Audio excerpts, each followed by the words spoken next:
Representatives मौजूदा और जो एक्स हैं उनका डाटा आपके पास है, लेकिन अगर आप अभी पहला इनिशिएटिव किया तो कुछ लोग यहाँ पहुंचे हैं, यहाँ तो इसको बहुत तेजी से इसी इनिशिएटिव को और बढ़ाएं ताकि और ज्यादा जो रिप्रेजेंटेटिव लोग हैं वो इस बात पर आ सके। असूलन तो ये इनिशिएटिव कांग्रेस को लेना चाहिए था। इस देश की सबसे बड़ी नेशनल ऑपोजिशन पार्टी है, वो एक आवाज लगाती कि मोदी ने तो पार्लियामेंट सेशन होने को रोक दिया है, बंद कर दिया है। One of the most undemocratic steps that is taken. कभी भी पार्लियामेंट का सेशन और कोविड को बहाना बना लिया। कोविड में तो बिहार की इलेक्शन हुई, कोविड में हैदराबाद में म्युनिसिपल कॉर्पोरेशन की इलेक्शन हुई, और कोविड का उनसा है लाखों लोग सड़कों के ऊपर बैठे हुए दिल्ली राजधानी के बाहर। वो तो सिर्फ एक बहाना था। असल में मोदी को पता है कि मैं मीडिया को, ऑपोजिशन को, लोगों को कैसे फेस करूंगा जब पार्लियामेंट में जाकर के मेरे को खड़ा होना पड़ेगा। तो जब वो पार्लियामेंट नहीं बुला रहा, स्टेट असेंबलीज ज्यादातर बीजेपी के पास है या कुछ ऐसी पार्टीज है जो स्टेट असेंबलीज को भी नहीं बुला रहे। हमने तो पंजाब में मता पास किया, प्रॉपर रेजोल्यूशन, इसका विरोध किया, इस कानून का सबने मिलकर यूनानिमसली। तो अब अपने पास ऑप्शन क्या है? ऑप्शन या तो है कि नेशनल ऑपोजिशन इकट्ठी हो, जैसे इमरजेंसी में हुई थी, उनके मुकम्मल खिलाफ हुई थी, 19 महीने मोर्चा चला था। ये उससे बड़ा मोर्चा है। बात सिर्फ 2-3 लाख लोग जो दिल्ली के बाहर बैठे उनकी नहीं है, इनके पीछे जो करोड़ों लोगों के जज्बात है, बात उसकी है, उनकी बेकदरी हो रही है। इसलिए असूलन जैसे मैंने बोला कि या तो वो कॉल दें, तो या फिर आप कुछ मेंबर पार्लियामेंट सिटिंग, जैसे हमारे भगवंत मान जी बैठे हैं, पप्पू यादव जी हैं, उदित जी आप हैं, और मैं कुछ लोगों को शायद कम पहचानता हूं। आप यहाँ से स्ट्रॉन्ग इनिशिएटिव लें तुरंत कि हम एक जन संसद बुलाएंगे। कि 2 सुझाव थे। एक इन्होंने बोला कि पीपल्स पार्लियामेंट, जन संसद डेफिनेटली होना चाहिए और दिल्ली में होना चाहिए, और सबको पता लगेगा कि जो किसान के साथ खड़ा है कौन है, और जो उसके साथ नहीं खड़ा, कम से कम उसके इलेक्टोरेट को तो पता लगेगा कि ये किसान के इतने बड़े संघर्ष में तो गैर हाजिर ही था, ये तो अंबानी अडानी के साथ खड़ा था। और दूसरी बात उन्होंने बोला कि इस कैंपेन को गांव तक लेकर जाओ, वो सेकंड फेज है। जब आप इलेक्टेड रिप्रेजेंटेटिव सारे पुराने और नए मौजूदा जब दिल्ली में इकट्ठे होंगे, नेशनल मीडिया को रिपोर्ट करना ही पड़ेगा, गांव-गांव तक बात सारी जाएगी और इंटरनेशनल मीडिया का फोकस जाएगा। और ये धरना इनडेफिनेट होना चाहिए, इनडेफिनेट, इसका कोई समय नहीं होना चाहिए, क्योंकि विरोध करने का तरीका अगर किसी ने सिखाया है तो वो किसानों ने सिखाया कि विरोध कैसे होता है। और वो नहीं है, मोदी को गलतफहमी है, उसको किसानों का या पंजाब के लोगों का इतिहास ही नहीं पता। जो लोग अब्दाली से, दुरानियों से, मुगलों से, अंग्रेजों से लड़ सकते हैं, तो ये तो कोई चीज ही नहीं है, इसको गलतफहमी है, इसको सिर्फ सत्ता का अहंकार है। और अगर ये पॉलिटिकल जमात एक बार दिल्ली में आकर के बैठ जाएगी, उठेगी नहीं, उठाएंगे तो जेल में डालेंगे ना, और क्या करेंगे? लाठी मारेंगे ना, उठा करके तिहाड़ में फेंकेंगे, जब छोड़ेंगे फिर वहीं पर बैठो। अगर तो ये पॉलिटिकल जमात ये फैसला कर लेगी कि हमने ऐसे करना है, तो मेरी बात यकीन रखना कि ये 1 महीने में मोदी घुटने टेक जाएगा। अगर हम डिवाइडेड रहेंगे, देखो पॉलिटिकल पार्टीज का सबका अपना अपना एजेंडा, अंडरस्टूड, जो उन्होंने करना है वो करते रहे, लेकिन एक किसानों के लिए, मजदूरों के लिए, इस देश की सही मायनों में अगर इस देश को बचाना है, इसकी इंटेग्रिटी के लिए अगर कोई लड़ाई बनती है, तो ये लड़ने से पहले ये पीपल्स कोर्ट दिल्ली में लगना चाहिए। सारी दुनिया को पता लगना चाहिए कि जो चुने हुए नुमाइंदे हैं, और जैसे इन्होंने बोला गुरनाम सिंह जी ने कि सरकार तो बन जाती है 34-35% वोट से, जो 65% वोट जो इनके खिलाफ है वो इकट्ठी नहीं हो पा रही। कम से कम और नहीं तो किसानों के मुद्दे के ऊपर उनको इकट्ठा करें, एक इंडेफिनेट धरना दिल्ली में पीपल्स कोर्ट पार्लियामेंट के बाहर वो लगाएं, और जब तक वो किसान बैठे हैं तब तक हमारे को भी वहां से उठना नहीं चाहिए, चाहे वो हमको अरेस्ट करें, चाहे वो लाठियां मारें। और अगर कुछ इससे भी ज्यादा बात करने की जरूरत पड़ती है तो फिर जैसे किसान लोग अपने बैठे हैं दृढ़ता से, हमको वहां पर बैठा डिलीट हो सकता है। तो हमारी भी मांग होनी चाहिए कि जो फेसबुक है, इंस्टाग्राम है और ट्विटर है, बीजेपी इंस्टाग्राम फेसबुक बंद किया जाना चाहिए। बहुत ये आपके तरफ से मांग होनी चाहिए, हम लोग तो इसको आगे बढ़ाएंगे। ट्रंप जो वर्तमान में अभी भी राष्ट्रपति है, इसके पहले भी सस्पेंड किया गया था। इतने बड़े पावरफुल आदमी का मेरा ख्याल है 88 मिलियन फॉलोअर्स खत्म कर दिए, 9 करोड़ के आसपास फॉलोअर को 1 सेकंड में उसने उड़ा दिया ट्विटर से कि जाइए। तो जब और ये कंपनियां बाहर की हैं जिसके ऊपर कंट्रोल नहीं, ये अभी हमारी डिमांड होनी चाहिए, इंटरनेशनल लेवल पर डिमांड होनी चाहिए और इंटरनेशनल लेवल से प्रेशर बनाया जाना चाहिए। और तीसरी बात यह है कि मुझे तो बड़ा शर्म आती है, मुझे तकलीफ होती है कि इंग्लैंड के 100 मेंबर ऑफ पार्लियामेंट एक्टिव हो सकते हैं जो कि हमारे देश के नहीं, और कनाडा के और अमेरिका के, ऑस्ट्रेलिया के हो सकते हैं। कनाडा का प्राइम मिनिस्टर ने तो यह वहां तक कह दिया कि अगर किसानों की समस्याओं का समाधान नहीं होगा तो मोदी जी को घुसने नहीं दिया जाएगा। और यहाँ की राजनीतिक पार्टियां और मेंबर पार्लियामेंट कर क्या रहे, हैरानी होती, एमपी कर क्या रहे हैं। इंग्लैंड के एमपी ज्यादा एक्टिव है, तो ये बड़ा दुर्भाग्य की बात है। और मैं इसको, जो मेरा सुझाव है, एक तो राजनीतिक पार्टियों को आना चाहिए, लीड करना चाहिए। दूसरा, जो बड़े सोशल ऑर्गेनाइजेशन है जिनका मास बेस है, उनका भी एक बार मीटिंग बुलाई, जिसके पास लाख 2 लाख 25-50 लाख करोड़ लोग, उनका भी मीटिंग बताई। वो भी सपोर्ट चाहिए, सोशल बेस बड़े बड़े हैं, वो लोकल वाले नहीं होना चाहिए। क्योंकि जितने आप जितने डिफेंस सिस्टम आप लेके चलेंगे, जितने मोबिलाइज करके चलेंगे, उतनी मजबूती आपको आए। तो दलित समाज को भी निजीकरण के खिलाफ बहुत ज्यादा है। ईडी और इनकम टैक्स के डर की वजह से तमाम सारे नेता बाहर नहीं आएंगे, जनता आएगी, लेकिन वो नेता नहीं है। सही कहा। और कल मैं पत्रकार में से बातचीत कर रहे थे, कहा कि अब पता नहीं कहाँ तक है, वो नाम जी बताएंगे, हो सकता ना बताए, कि पीयूष गोयल जी और तोमर जी ने धमकाने की कोशिश किया डायरेक्टली ईडी और इनकम टैक्स, तो किसान नेता हंस करके चले गए, कर लो जो करना हो। जो विपक्ष के तमाम नेता डरे पड़े थे, वो ईडी इनकम टैक्स के हिस्से डरे पड़े थे,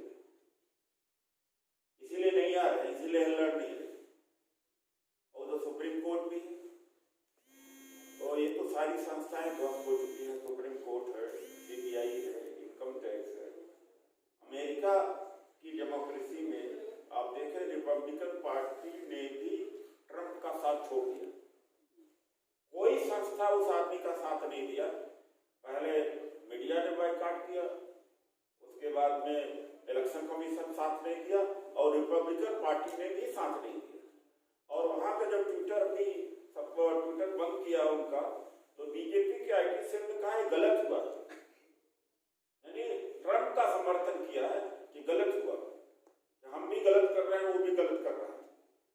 तो मेरा यही सुझाव, जहां आप कहोगे हम जन के साथ खड़े रहे, और पूरे देश में हमने छोटा छोटा धंधा पूरे देश पक्ष में कराया है। ये लड़ाई आप लड़ तो रहे हो किसानों का प्रथम दृष्टिया, लेकिन आपके सारे जो प्रोग्राम आप दोगे, क्योंकि किसान ये जन आंदोलन है, जन आंदोलन मेरी पार्टी की तरफ से भी ये कहा गया है कि उनको ये कहिए कि किसान यूनियंस जो इस जन आंदोलन को लेके चल रही हैं, हम उनके साथ हर तरह से खड़े हैं।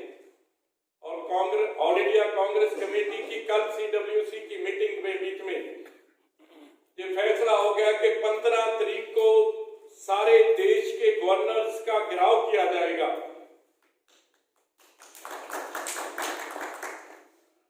पार्टी प्रोग्राम अपने लेवल पे दे रही है, और इसके अलावा जो भी प्रोग्राम, मैं एक बात यहां पे स्पष्ट करना चाहता हूं कि जो प्रोग्राम किसान जथेबंदियां, जो आपका ग्रुप है, नोनी साहब 1 मिनट सुन लीजिए,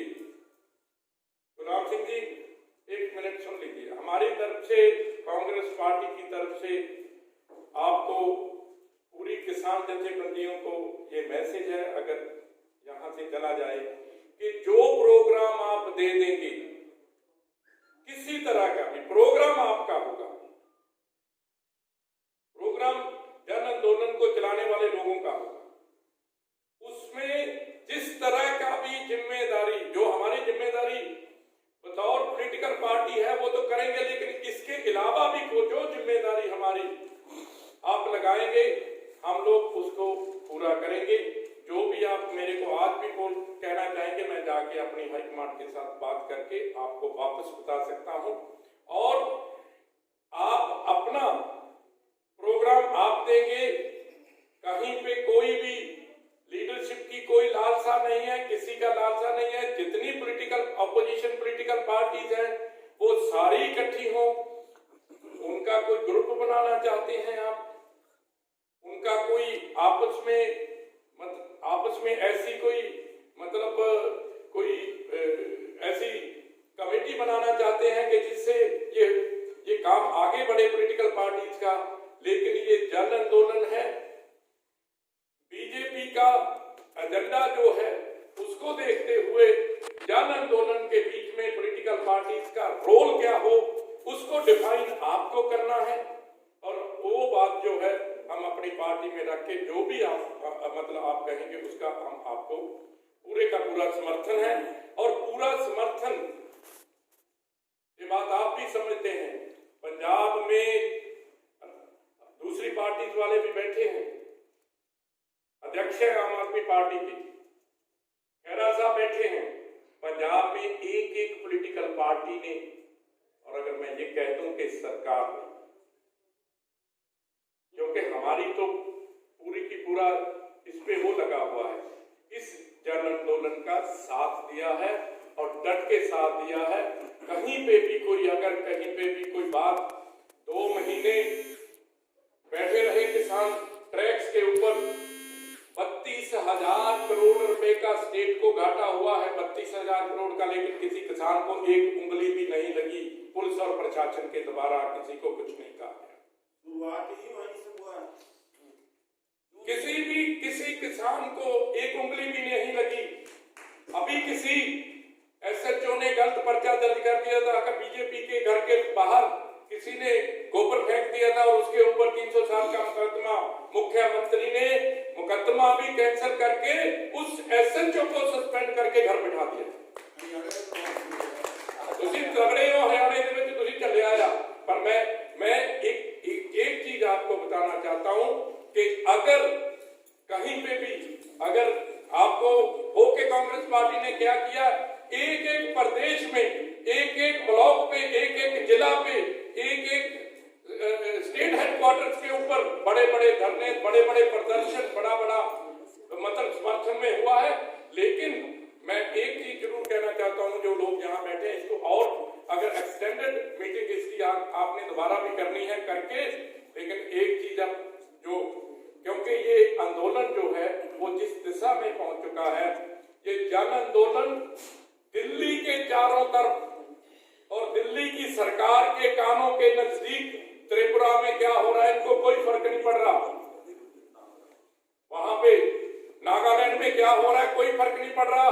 लेकिन जितना हम, मेरा एक सुझाव रहेगा कि जितना दिल्ली के चारों तरफ और दिल्ली के अंदर जितना इसका प्रभाव को बढ़ाएंगे, उतना इनके कानों के नजदीक जो सिरकेगी कान इनके खुलेंगे। अदरवाइज हम कह दें कि केरल में बैठ के हम बहुत बड़ी रैलियां सभी पॉलिटिकल पार्टीज कर रहे हैं, क्योंकि हम लोग कर नहीं रहे। लेकिन ये दिल्ली के अंदर क्या है आप बुलाओ। मैं कहता हूं कि किसान यूनियन सभी अपोजिशन पॉलिटिकल पार्टीज के एमपीज को बुलाएं, यहां तक कि आप एमपीज और एमएलए को इकट्ठा करेंगे तो बहुत बन जाने, हजारों की गिनती उनकी हो जाएगी। आप कॉल दीजिए कि अपने अपने लेवल पे रामलीला ग्राउंड के ऊपर आइए, आपको पता चल जाएगा कौन आएगा कौन नहीं आएगा, पता चल जाएगा कौन ईडी से डरता है कौन इंटरनेट से डरता है। कॉल दीजिए, क्या है किसान यूनियन कॉल दे, और उसमें सिर्फ ex MLA, x MP, present MP, present MLA देश के बढ़ाइए, पता चल जाएगा। सबसे आसान तरीका क्या है कि सिग्नेचर ऑन पार्लियामेंट और मेंबर ऑफ लेजिस्लेटिव असेंबली पूरे देश में से इकट्ठा करिए इसके विरोध में, वो चुने हुए नुमाइंदे। एमएलसी, ये तो सबसे आसान काम है। आप पंजाब में आज देंगे, सुबह मिल जाएंगे आपको सबके, हरियाणा में भी आपको मिल जाएंगे। ये तो बहुत आसान सा तरीका है कि चुने हुए नुमाइंदे, मेंबर पार्लियामेंट और एमएलसी और एमएलए और जितने चुने हुए आपके प्रशांत भूषण जी बैठे हैं, बार काउंसिल ऑफ इंडिया के मेंबर्स, बार काउंसिल जो स्टेट्स की हैं उनके मेंबर्स, आप इस तरह से जो चुने हुए नुमाइंदे अलग अलग जगह से हैं, जिला परिषद के मेंबर्स, उनके एक एफिडेविट के रूप में बड़ा एक वो बनाइए जो कि बहुत आसान काम है, किसी की भी ड्यूटी लगेगी वो कर देगा। तो उसको जब आप लेके लोगों के सामने करेंगे कि ये मोदी जी देखिए, ये अलग अलग जगह से चुने हुए नुमाइंदे ये कह रहे हैं आपको कि ये कानून हमें नहीं चाहिए। क्या बात, इसके अलावा चुने हुए को तो सुनते नहीं। इसके अलावा जो बिल रद्द किए, जितनी कांग्रेस रूल्ड स्टेट्स हैं, इन बिल के काले कानूनों को सबसे पहले पंजाब, राजस्थान, छत्तीसगढ़ सबसे पहले असेंबलीज बुला के उसमें रद्द करके मोदी को वापस भेजे गए। और जितनी और स्टेट्स हैं उन्होंने उनके बाद, और अभी एक और चाहिए, ये जो आप अपने जहां से जो प्रोग्राम दे रहे हैं, जितनी स्टेट्स रह चुकी हैं जो बीजेपी की नहीं है, वो स्टेट्स को भी बोलिएगा कि वो भी इन कानूनों के खिलाफ अपना अपने अपनी असेंबली में रेजुलेशन डाल के जहां पे दे, ताकि एटलीस्ट ये जो झूठ बोल रहे हैं कि ये लोग हमारे साथ हैं, ये इनका बांधा फोड़ सके। लास्ट में मैं फिर आपको ये विश्वास दिलाता हूं कि आप जो भी प्रोग्राम हमें देंगे उसको कांग्रेस पार्टी पूरे देश में और जहां जहां पे भी जिस भी तरह से आप चाहेंगे, लेकिन इसकी अगुवाई, मैं फिर एक बात कह देता हूं, जो पार्टी की तरफ से फैसला है, इसकी अगुवाई किसान जथेबंदियां ही करेंगी जो कर रही। प्लेटफॉर्म को और गंभीर बनाया जाए। मैं समझता हूँ सही हमारे माननीय विधायक ने कहा है कि, और हमारे आदरणीय जो साथियों ने 20,000 यूथ के बारे में कहा कि वो लगातार काम कर रहे हैं। निश्चित रूप से हमारे मित्र सांसद जी ने कहा कि कैसे सोशल मीडिया को हम लोग डिमांड करेंगे। डिमांड तो करनी ही चाहिए, लेकिन हमारे हाथ में कुछ चैनलों को नहीं देखने का और कुछ अखबारों का विरोध करने की भी डेमोक्रेसी में रास्ते होते हैं, अधिकार होता है। हाँ बिल्कुल वही बात। आप एक बात आग्रह करेंगे और दूसरा आपके हाथ में है, वो यहाँ जो कुछ चैनल है जो एंटी किसान की बात 24 घंटा करेंगे, उन चैनलों का बायकॉट भी करना चाहिए, प्रस्ताव पास होना चाहिए, और उन चैनलों के खिलाफ सड़कों पर बात भी रखनी चाहिए कि ये चैनल किस तरीके से कब कब सामाजिक रूप से ये समाज का विरोध, किसान और मजदूरों का जो रिश्ता है वो एक अनुनास्त्र रिश्ता है। मजदूरों को भी किसानों के आंदोलन में कैसे भागीदारी लिया जाए, क्योंकि हम अपने आदरणीय नेता से आग्रह करेंगे कि आपको भी पता है कि पंजाब और हरियाणा के किसान को यदि मैं छोड़ दूं अशोक जी, तो भारत में 40% लोग हैं जिसके पास 1 डिसमिल जमीन है, और 92.3% लोग हैं बिहार में जिसके पास 1 बीघा से नीचे जमीन है। वो सीमांत किसान है, पट्टेदार है, तैयारी मजदूर है, मधुआ मजदूर है, जो खेत में ही बिचौलिया के पास जरूरत के मुताबिक अपनी फसल को बेच देता है। आप जीना जानते हैं और आपको जिंदगी जीने की तैयारी करना भी जानते हैं, लेकिन इस देश में भूखे पेट भजन नहीं होता है। टाइम, पर्सन, प्लेस, वे के मुताबिक चीजें चेंज होती है, समय, पात्र के मुताबिक। आज सच्चाई है आर्थिक आजादी की लड़ाई ही जीवन का सबसे मूल मंत्र है। आज कोई संत ज्ञानी, हमारा देश गुरु गोविंद गुरु नानक देव जी का, हमारा देश मोहम्मद का, हमारा देश कबीर का, हमारा देश वाल्मीकि का, संत रविदास का, हमारा देश बाबा साहब अम्बेडकर का, महात्मा फूले का, राम का, रहीम का, कृष्ण का, बड़ी बड़ी क्रांति इस देश ने, गांधी, सुभाष चंद्र बोस, कुछ लोग यहाँ पर लगभग लोग होंगे जो भगत सिंह और चंद्रशेखर सुभाष को मानने वाले लोग होंगे, कुछ लोग होंगे जो सुभाष गांधी के थॉट के अनुसार चलना चाहते हैं। तो क्रांति के बाद ही शांति की कल्पना होती है, तो गर्मी के बाद ही ठंडे की कल्पना होती है और ठंड के बाद गर्मी की कल्पना होती है। ये दोनों एक दूसरे का पूरक है। पीस और प्रोस्पेक्ट जो है, ये क्रांति और शांति का जो वे है, दोनों लगभग मिश्रित प्रक्रिया है। अब हमारे एक बुजुर्ग नहीं रहे, चले गए, मैं उस पर सिर्फ इतना कहना चाहूंगा कि आज समग्र विकास का मतलब है आर्थिक आजादी। एक व्यक्ति के जीवन का लिविंग स्टैंडर्ड क्या होगा, 1 लाख रुपया मंथली का इनकम कैसे होगा, हमारी जिंदगी की बदलाव कैसे आएगी, उसमें मेरा मानना है कि कृषक के अलावे इस भारत के निर्माण में दूसरी कोई भूमिका नहीं। बात रही जनसंवाद की, तो आप जिस रूप से बिहार, झारखंड, उत्तर प्रदेश के पश्चिमी से अलग, हम लोग के तरफ जो उत्तर प्रदेश के नेता आए हैं, यहाँ पर विधायक जी आए हैं, 2 विधायक आए हैं, हमारे फजीर साहब आए हैं, हम लोग, हमारे प्रवक्ता, सभी लोग आए, तो आप जो तय करेंगे उसमें बड़ी जिम्मेदारी के साथ, वैसे भी हम लगातार लड़ाई की भूमिका, आप जिस दिन को डेट तय करते हैं, तय इसको हम लोग भी राजभवन घेरने जा रहे हैं पटना में। आप जो साथी आना चाहते हो, आपसे आग्रह करेंगे, उसमें आप शरीक करिए। 26 तारीख को हम लोग भी ट्रैक्टर रैली पूरे बिहार के जिलों में निकालने जा रहे हैं और 23 तारीख को काला दिवस हम लोग भी 13 तारीख को मनाने जा रहे हैं। तो आपको मैं निमंत्रण देता हूँ, आज एक नाम मजबूती के साथ दे दिया जाए, एक कमेटी बनाया जाए, संसद का एक डेट फाइनल हो, जो कि पहले ही आप कई डेट फाइनल कर चुके हैं, एक डेट फाइनल हो और व्यापक रूप से लिफलेट पर्चा की शुरुआत हो, और एक जो सबसे बड़ा संवाद है वो है प्लेटफॉर्म नुक्कड़ नाटक के माध्यम से इसकी शुरुआत है। मैं आप संसद की यहाँ पर बात हुई और ये बात ठीक है कि अगर दिल्ली को चारों तरफ से नहीं घेरा जाता तो इतनी चर्चा भी नहीं होनी थी कहीं भी। आज दिल्ली के चारों तरफ तो घेरा डाल लिया, लेकिन दिल्ली के अंदर हम कैसे प्रेशर करें।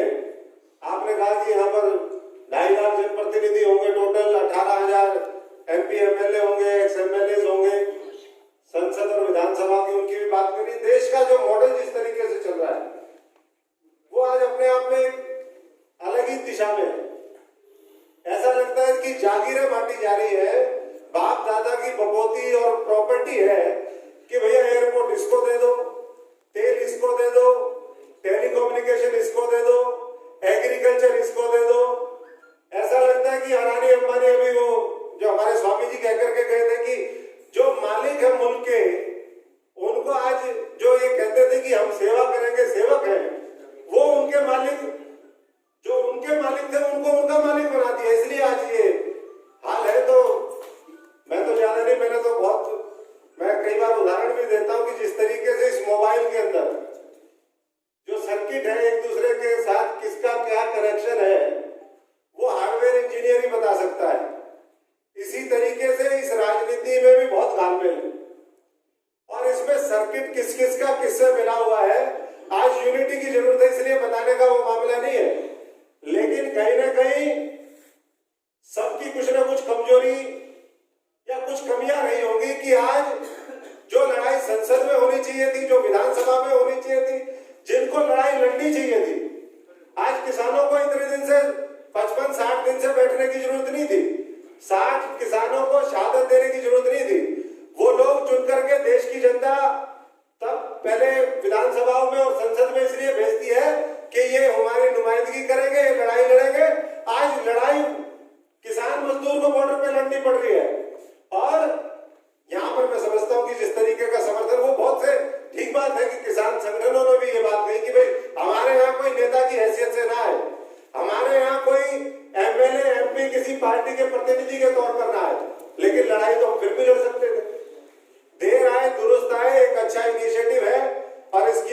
बरकरार रहनी चाहिए, आगे आप बढ़े।